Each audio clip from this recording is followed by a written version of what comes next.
Donc pas d'armes de guerre utilisées à Sainte-Soline, c'est faux, c'est utilisé en manifestation contre la réforme des retraites, ça a été utilisé avant dans tellement d'autres théâtres et depuis tellement longtemps que le problème c'est que c'est devenu une habitude pour nos forces de l'ordre, habitude qu'on devrait sortir et j'aimerais bien proposer un plan de désescalade au niveau de ces armes en condamnant en priorité pour moi les stocks de GM2L parce que c'est ce que je trouve le plus dégueulasse et le plus destructeur comme arme. Ça a tellement de facilité à démontrer la fragilité du corps humain que ça crée de réelles blessures de guerre. Les LBD qui devraient être ensuite encadrés, bien mieux, leurs utilisateurs mieux formés, par exemple pendant les Gilets jaunes, des policiers de la BAC ont été mobilisés pour, par exemple à Paris, aider à contrôler la foule. Et il semble que ce sont les équipes les moins préparées à ce type d'opération de maintien de l'ordre qui ont fait le plus grand usage des LBD. De l'ordre de 90% dans certains cas.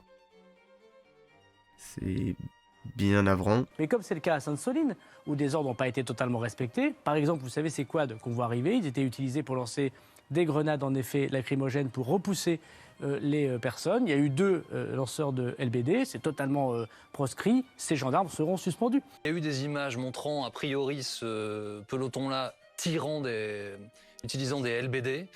Qui sont ces gens en fait? C'est quoi? C'est une adaptation de la Brave pour la gendarmerie? Et est-ce qu'ils ont le droit de tirer en roulant?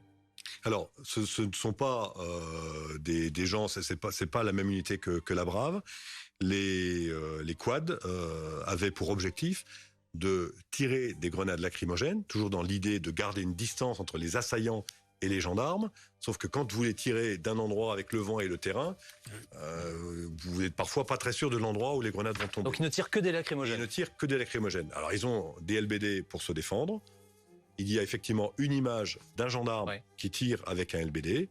J'ai envoyé l'IGGN à la demande du ministre pour savoir ce qui s'était réellement passé. J'attends le rapport aujourd'hui, parce que je l'aurai dans la soirée, et puis on verra ce qui s'est passé. Et Mais ils ont le droit de tirer en se déplaçant, que ce soit des grenades ou du LBD. Alors, c'est pas tant en se déplaçant ou pas. Dans la doctrine provisoire que l'on a fait, on a écrit qu'il ne fallait pas tirer en roulant. Alors, je vous parle des LBD, le tir des grenades à 200 mètres ou à 300 mètres, la question se pose moins. Mais on va regarder ce qui s'est passé. Donc, normalement, il n'aurait pas dû tirer en roulant. C'est peut-être ce qui s'est passé.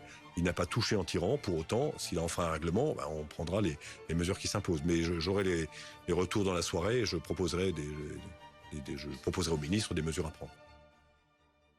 Les gaz lacrymogènes, qui ont tellement d'effets répugnants et dégueulasses, même à faible dose, que c'est interdit en temps de guerre d'utiliser les gaz lacrymogènes. En temps de paix, on les utilise. Pour le cas de maintien de l'ordre en France, on n'a aucun problème sur ça. C'est absolument abject. Et malheureusement, aucune tentative et aucun gouvernement et aucun ministre de l'Intérieur ou gradé des forces de l'ordre et même de l'armée n'ont eu suffisamment de poids ni même la volonté pour interdire ces armes. C'est vraiment le degré zéro de la démocratie que de gazer son peuple. Enfin, le degré zéro. Je devrais plutôt parler en Fahrenheit, en degré Fahrenheit. En Fahrenheit 911, certainement. J'espère qu'on n'y viendra pas. Pour faire un petit tour sur les armes qui sont utilisées en Europe, on va prendre par exemple le Royaume-Uni où, selon la CAT, il n'y a que les bâtons de défense qui sont utilisés en manifestation.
En Italie, on va voir les canons à eau et les bâtons de défense, les grenades lacrymogènes et les fusils lance-grenades, et les pistolets automatiques dans le dernier des cas, donc si les forces de l'ordre reçoivent des tirs.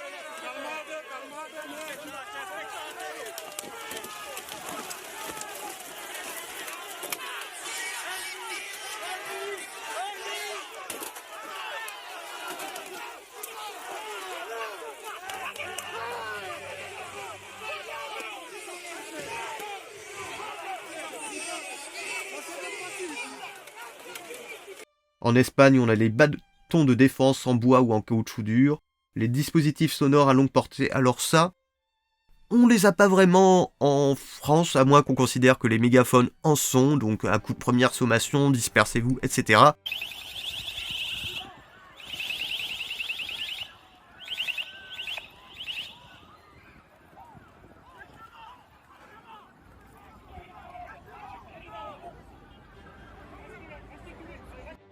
Mais qu'est-ce que c'est la longue portée lorsque on se prend des grenades assourdissantes qui font 165 décibels dans nos oreilles? Bonjour nos acouphènes et désolé à tous ceux et celles qui vont voir leur audition affectée par ces saloperies. Projectile fumigène à main ou fusil, projectile mixte fumigène lacrymogène à main ou fusil. Il me semble que fumigène mixte et lacrymogène, c'est des versions bien plus où il n'y a pas d'explosion.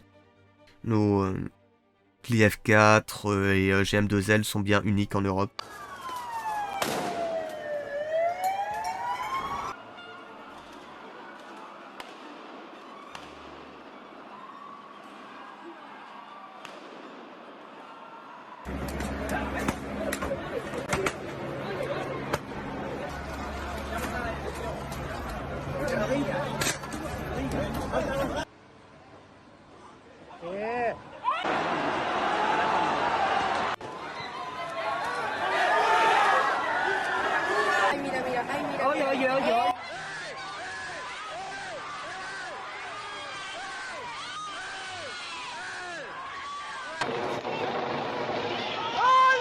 Allemagne, canon à eau, bâton de protection et de défense, et aérosol de gaz lacrymogène, oui, pourquoi pas.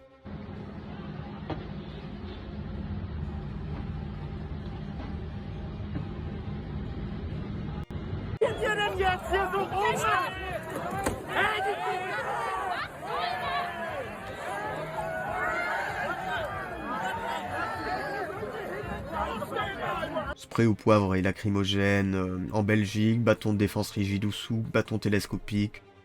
Bon, ok, grenade lacrymogène à main ou tirée. Bon.